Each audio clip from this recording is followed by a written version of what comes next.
How's it going, guys? So, game week 22 of the Premier League season, and it's already been a very strange season with a lot of crazy results, a lot of crazy weeks, and this one is right up there with the top of them. I mean, I hand out 3 awards in these videos: the shock of the week, who dropped the ball, and who's flying high. And I'm pretty sure I could justify giving any one of those awards to any one team playing in any of the 10 games in this game week. That's how weird it was, but yeah, let's just dive straight in and try and pick out the best of the lot. For who is flying high, I had to debate a lot over this one, but eventually I settled on Man United because they won 9-0 against Southampton. And yes, they were playing against a team of Southampton Academy players. Yes, they were playing against 10 men for pretty much the entire game. It even went down to 9 with about 10 minutes left. And also on top of that, Southampton just completely capitulated. I mean, not necessarily after the red card, but definitely after the first goal went in, they just gave up. But none of that is Man United's fault. You know, they still had to go play the game. You can only play the opposition that's put in front of you. Southampton in this one decided to just roll over. You know, like I said, was a team of academy players because of all the injuries they have. So Southampton are unlucky in that regard.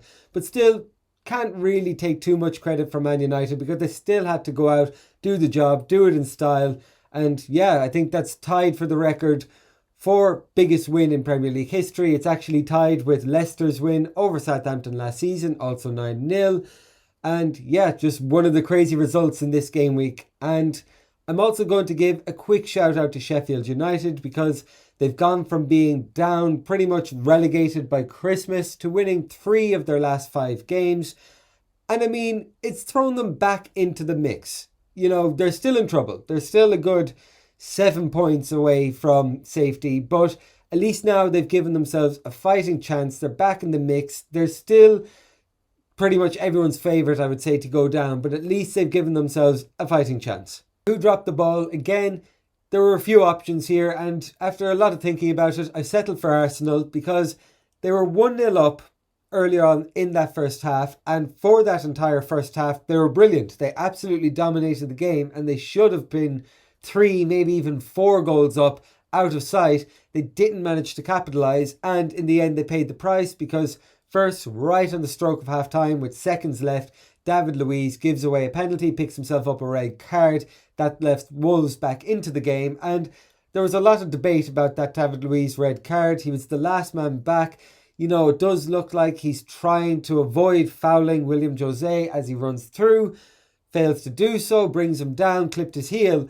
And there's a lot of debate over the whole intentional foul part of the rules. And people are calling out the referee for making a mistake. And I'm saying, no, the referee didn't make a mistake. So there's maybe a flaw in the rules. But the way the rule is that if David Luiz had gone for the ball, messed it up, you know, mistimed it by half a second, brought him down, it wouldn't have been a red card.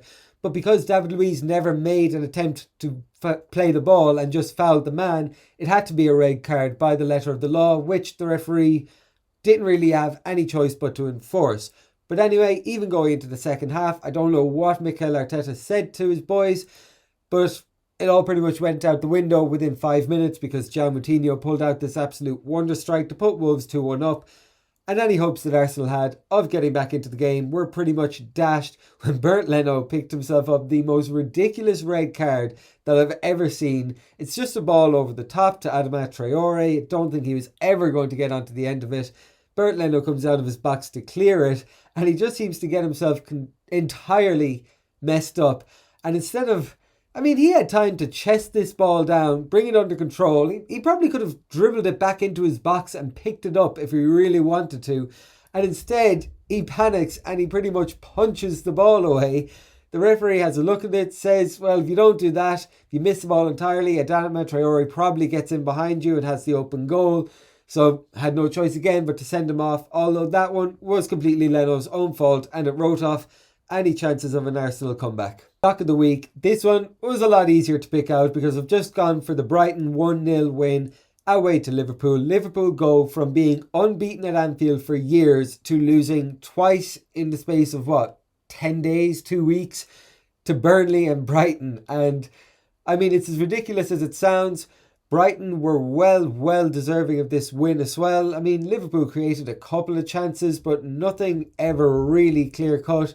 Brighton did a really good defensive job. You know, it was a classic park the bus performance. Don't get me wrong. It's not like Brighton went out and played them off the pitch, but they went out with a game plan. They executed perfectly. It's something we've seen time and time again.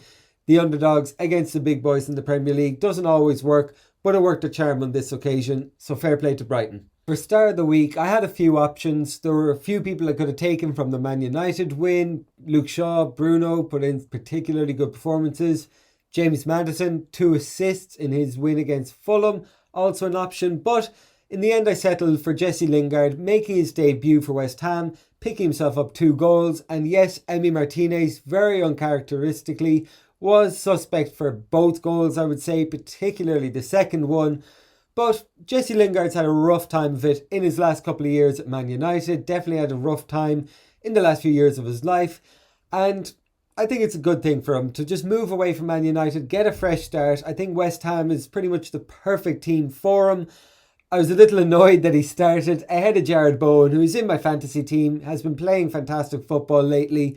But the fact that Jesse managed to pick himself up 2 goals, I think he's well worth getting a Star of the Week in what is his first game of the Premier League season. Anyway, lads, that's it for this one. Comment below, what do you think was the most interesting part of the week for you? Was it Liverpool losing at home again? Man United's 9-0 win?